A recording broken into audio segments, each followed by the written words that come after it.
Welcome into the Fantasy Football Diagnostics Podcast, where we provide you with your weekly diagnosis of everything fantasy football. Whether it's season-long leagues, dynasty, DFS, or sometimes even IDP, we got you covered all year long.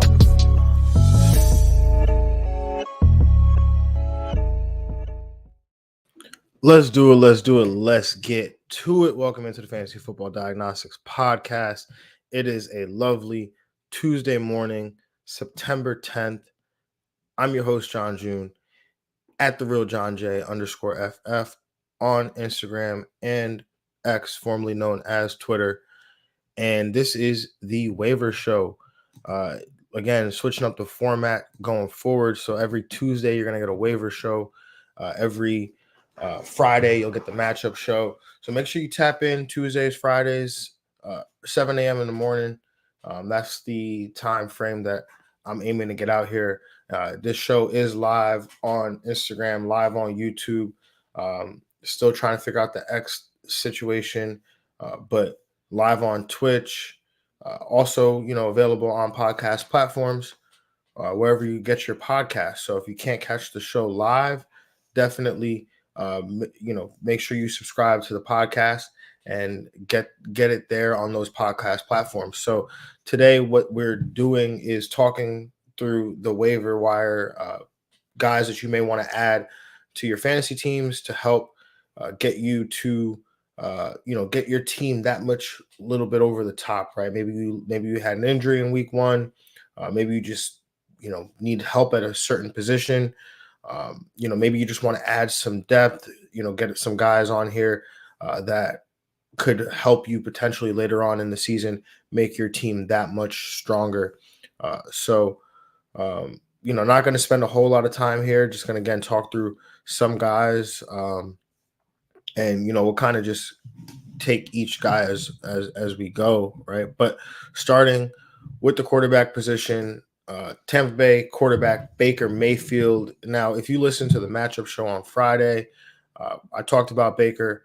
I liked the spot that he was in, and he definitely came through. Available in 35% of Yahoo leagues. He absolutely balled out in week one, finishing as the quarterback 2 on the week after throwing for 289 yards, 4 touchdowns, even added 21 yards on the ground.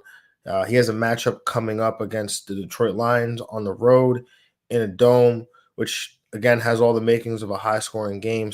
If you lost Jordan Love here or you just need help at the quarterback position in general, Baker Mayfield could definitely provide some relief for you there.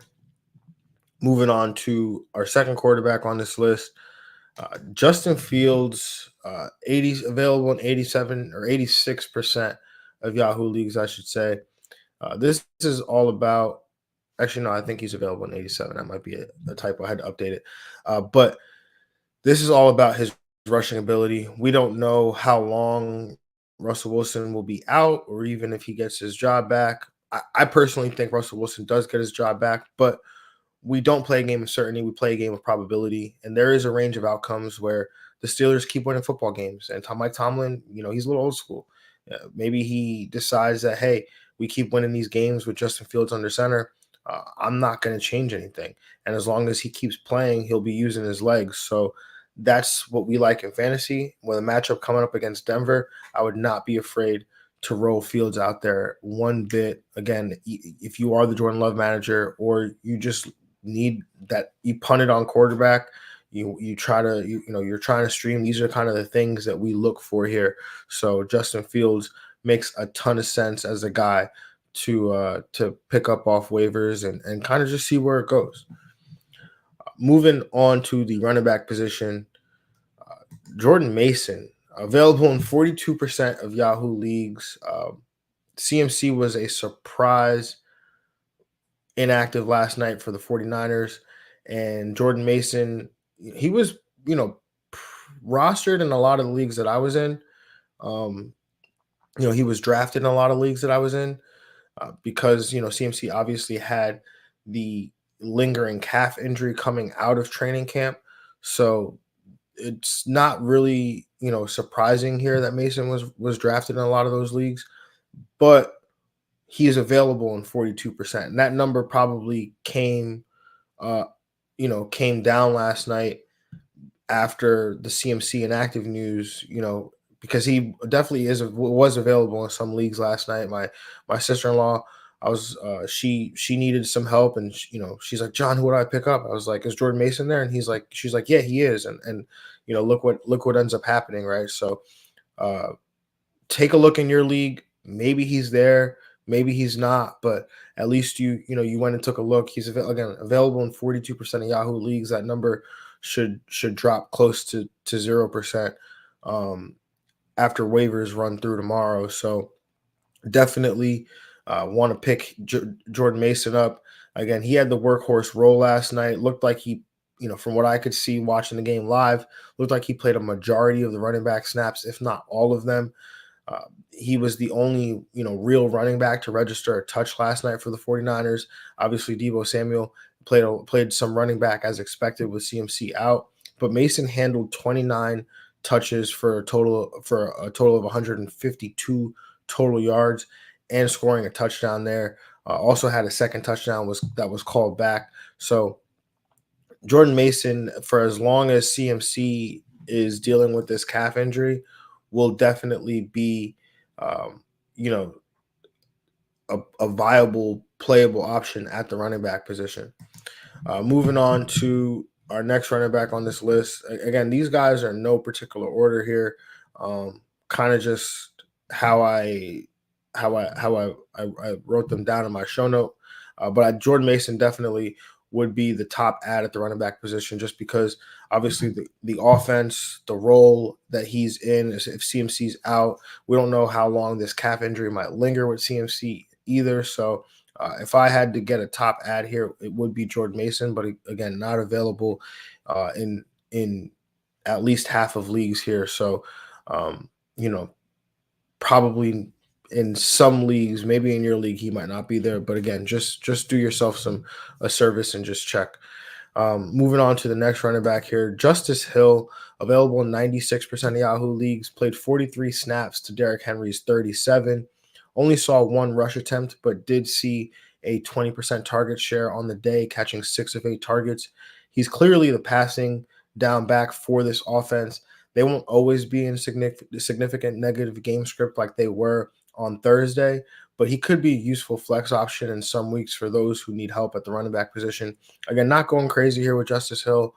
Not going to burn the top waiver priority on him. But if I play in a fab league, maybe I'll spend $1, $2 on Justice Hill, just to get him on my roster in the event that his role continues to be what it was like, what we saw on Thursday. And when the Ravens end up in some of these high scoring games where they might face some negative game script or they're expected to pass a lot, Justice Hill is probably going to have a role there. The next guy that I'm going to talk about is probably a guy that I would go after in most of my leagues here, because I already roster him in pretty much all my leagues. But Tank Bigsby, available in 94% of Yahoo leagues, saw 12 rush attempts to Travis Etienne's 12 rush attempts in a game that the Jags were leading for a chunk, but also outrushed Etienne on those 12 rush attempts. He should be rostered in most 12-team leagues just in case that split continues. But also in the event of an injury here, Etienne could land or if you get an injury to ETN, Bigsby could land in a big time role here. So, like I mentioned, Bigsby's a guy that I like a lot. I'd probably spend in the $5 range, $5 to $10 range of fab on Bigsby. Um, Probably wouldn't burn the top waiver priority on Bigsby. If you're playing that waiver priority thing, I'm sorry for you, man, because that is an archaic system.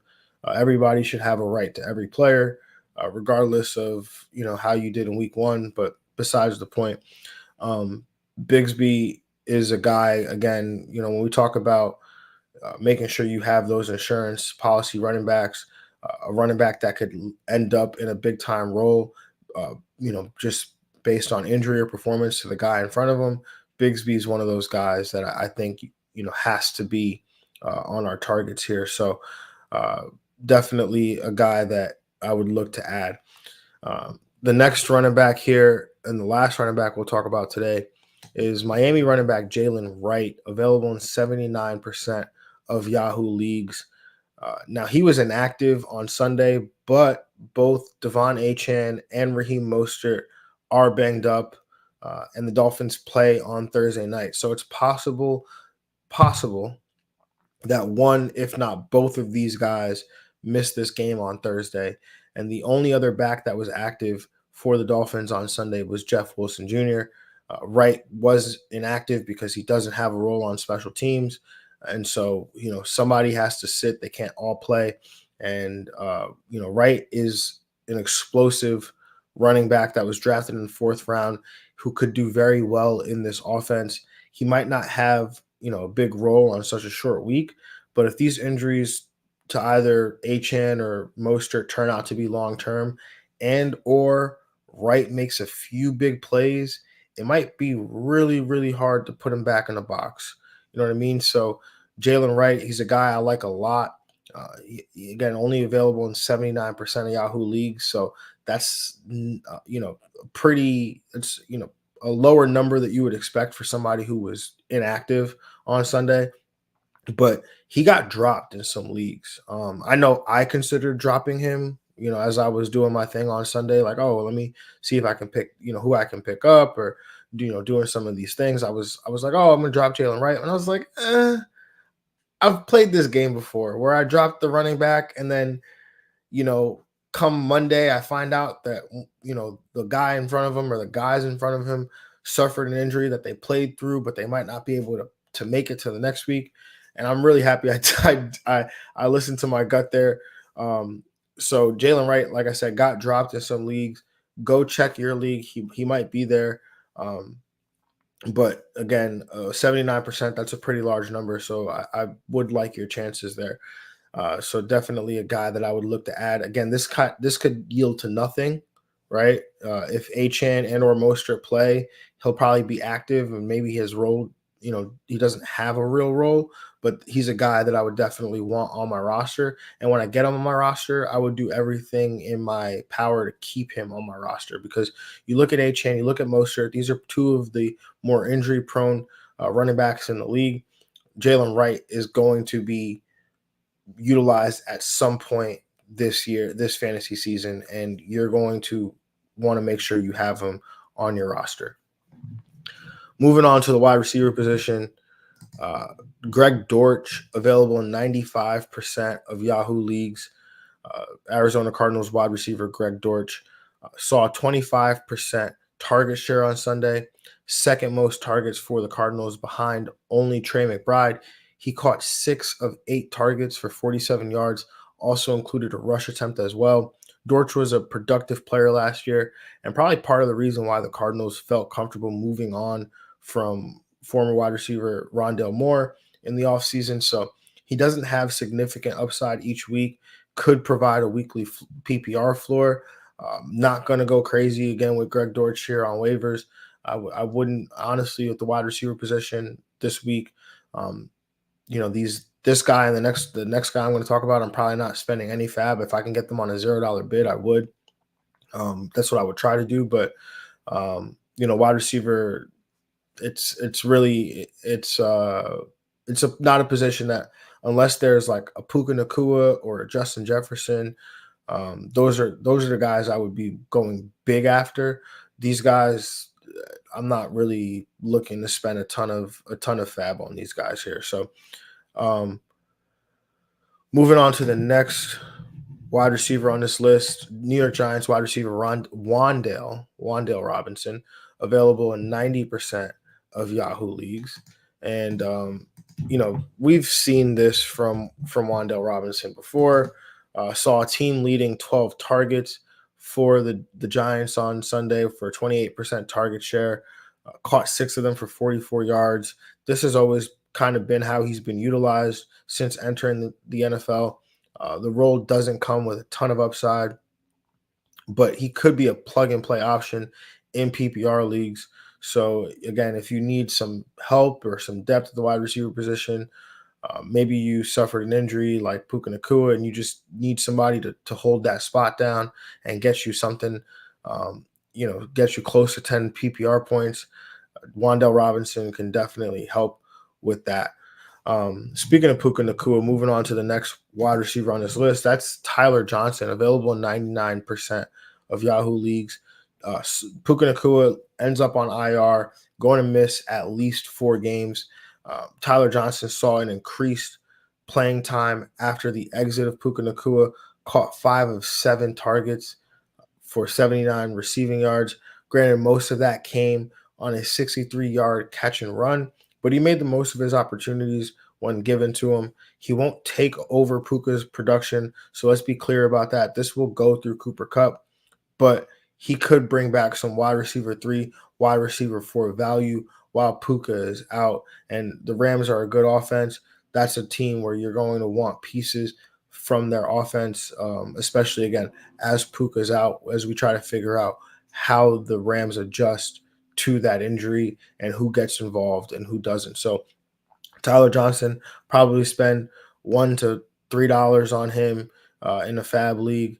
Not going to burn the top waiver priority again because, like I said before, this offense will go through Cooper Kupp.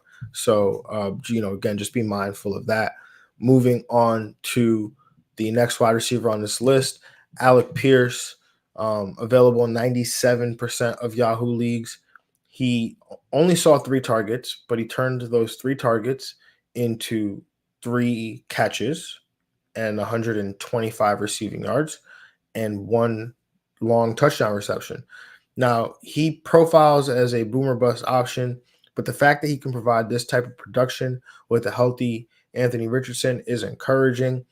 And this one is one that I'm actually, sometimes we see these stat lines in week 1 and we're like, that's a fluke. But his role is actually a pretty good one. He was on the field for 84% of the snaps. That was the second of any Colts wide receiver behind only Michael Pittman Jr. So there's definitely an opportunity. There's definitely going to be opportunities here for him. What makes me a little weary is that Adonai Mitchell also, he operated as the third receiver, and he saw some deep targets down the field as well. And Anthony Richardson missed the rookie on 2 potential big plays down the field. And so Alec Pierce might have this role for now, but at some point or another, you think that Adonai Mitchell might eventually take over that role. Don't know when that would be, but Alec Pierce is a guy that I'd be willing to spend $1 to $5 of fab on him, just to get him on my roster because having this kind of upside each week could help you win some weeks, right? So definitely a guy that I would look to get here on my roster. But Adonai Mitchell, I don't have him here on this list, but he's also another guy that I would look to add. But he was drafted. Probably sure he's not available in as many leagues, and I can check that now. But let's see, Adonai Mitchell. Yeah, Adonai Mitchell rostered in 32% of Yahoo leagues, so available in only 68%. So Alec Pierce is more widely available there, but Adonai Mitchell, should definitely be. He's a bench stash for me as well. So moving on to the tight end position, and a guy that I think is probably outside of Jordan Mason, probably the top waiver wire ad of the week. That's going to be Isaiah Likely, available in 71% of Yahoo leagues. Likely had himself a day on Thursday night against the Kansas City Chiefs. Caught 9 of 12 targets for 111 receiving yards and a touchdown, while also just missing out on a second touchdown at the end of the game that would have potentially, the Ravens were going to go for 2, but would have potentially gave the Ravens the lead there, pending the 2-point conversion. But all those stats that he had, the 9 targets, the 9 catches, the 12 targets, the 111 receiving yards, all of those led the Ravens on Sunday. He played 66% of the snaps, so he was heavily involved in the offense. And while I don't think Mark Andrews is going anywhere, don't panic on Mark Andrews. I'm not panicking. I think a lot of that had to do with the defensive coverage and how the Chiefs were playing Mark Andrews, I've always felt that Likely would earn a role in this offense. And after 3 years, he finally has earned a role alongside Mark Andrews in this offense. So, with how murky the tight end landscape can be, Likely should be rostered in all leagues, all 12-team leagues. He's, again, a tight end. He's attached to Lamar Jackson.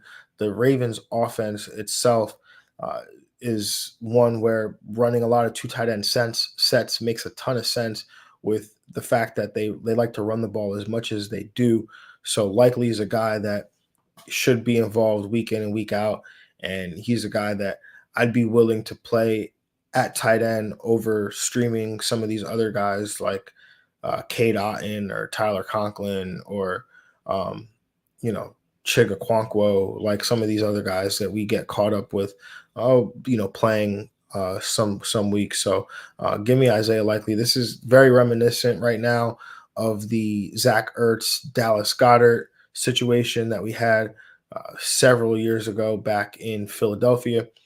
So I definitely think this is one where we could get two top 12 tight ends out of the same offense here. So moving on to the next tight. Sorry about that. Now moving on to the next tight end here. Tucker Kraft, available in 98% of Yahoo leagues. Now the stat line doesn't stand out here. 2 catches, 37 receiving yards, but the playing time does. He played well ahead of fellow second-year tight end Luke Musgrave, playing 96% of the snaps compared to Musgrave's 25%. Ran more routes, also saw one more target than Musgrave. He started the game despite being listed with a back injury on the injury report. So again, with how murky the tight end situation could be, these are the types of things we need to look at. What's the snap? What are the snaps? The snap splits like? What's the route utilization like? Because those are the things that really matter at the tight end position if we want to find the guys that are actually going to bring back value at some point. It's week 1, so obviously we don't know what we don't know yet, but Tucker Kraft was productive last year when Musgrave was out with the injury. And we even, talked last year, Greg and myself, how Tucker Kraft might actually be better than Luke Musgrave.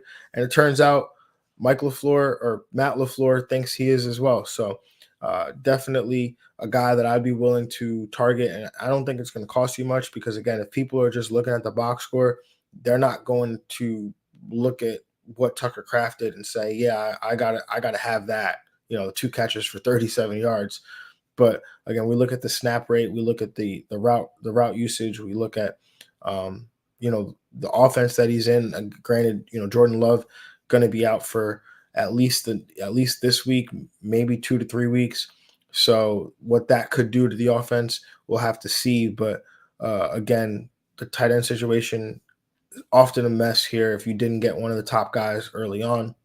So Tucker Kraft is a guy that I feel like should be rostered. I know Luke Musgrave was drafted. So, Tucker Kraft, you definitely, if you drafted Luke Musgrave, you're going to want to make that swap unless you can get Isaiah Likely here. So moving on to the next tight end here. I might actually go after this guy ahead of Tucker Kraft. Again, another guy here that I talked about on the matchup show on Friday, but Kobe Parkinson, LA Rams tight end, available in 94% of Yahoo leagues, caught 4 of 5 targets for 47 yards, and he operated as the number 1 tight end here for the Rams by a wide margin. And then obviously you include the injury here to Puka Nacua. His role might end up growing just a little bit more over these next few weeks for however long Puka's out, at least in these next 4 games. So Kobe Parkinson, again, not overwhelmingly productive at the tight end position this week, but it's tight end. So give me somebody that is going to have a role that's going to end up catching some passes, going to be running some routes, going to be playing some snaps here. So Kobe Parkinson's a guy that I would look to add to my roster if I need some help with the tight end position. Again, between Kraft and Kobe Parkinson, not spending a ton of fab, not burning the top waiver priority. But Isaiah Likely, if you need help at the tight end position, yeah, I would spend the I would burn the number one waiver priority ad. If you are in a fab league, this one's probably going to cost you um, 15-20 dollars a fab might get it done. So again, I am confident and likely. We saw the talent last year. So definitely a guy that I would look to be aggressive with. So as I look at this list, likely I would be aggressive with Jordan Mason. I'd be highly aggressive with, especially if you're the Christian McCaffrey manager, right? You have to protect your investment here. So you should probably be more aggressive than your average league mate. Jalen Wright, again, not super aggressive, but I'm going to make sure I add him. Tank Bigsby, I'd probably be slightly more aggressive with. And Baker Mayfield, I like a lot. I like this offense. I like Baker. So if you need help at quarterback, or you plan to stream quarterback and you streamed Baker for week one, I would just ride that one till the wheels fall off. I mean, look at the offense that he's in, the weapons he gets to throw to. You want to be attached to that as well. And he's got a matchup coming up against Detroit, which I'm not afraid of that one, not one bit. So that being said, y'all, thank you for listening. Thank you for watching. I will be back here Friday morning, 7 a.m., going through the matchup show. If you like the new format, I definitely appreciate that. But if you haven't checked it out, definitely would encourage you to do that. We had quite a few hits from that matchup show on Friday, and we'll obviously get into some of that on Friday in terms of the guys that came through and the guys that didn't. So without further ado, y'all, I'm going to be out of here. So have a good one, everybody. I'll see you on Friday. Make sure you're following on Instagram at the real Jon J _FF, because I am dropping some, trying to do more video content there as well. I dropped the starts of the week, Friday evening. So I'm going to look to do that weekly. Also dropped the, Thursday night preview thing where I, did some picks, did some player props ahead of Thursday night. Going to also do that weekly as well. So make sure you're following there. Make sure you're also following on Twitter at the real Jon J _FF, as I'm going to look to do some more stuff there as well. So again, appreciate y'all for listening. Make sure you're subscribed wherever you get your podcasts. Make sure you subscribe to the YouTube channel. And again, make sure you're following on the social media platforms. But until next time, y'all, have a good one. I'm out of here. Peace.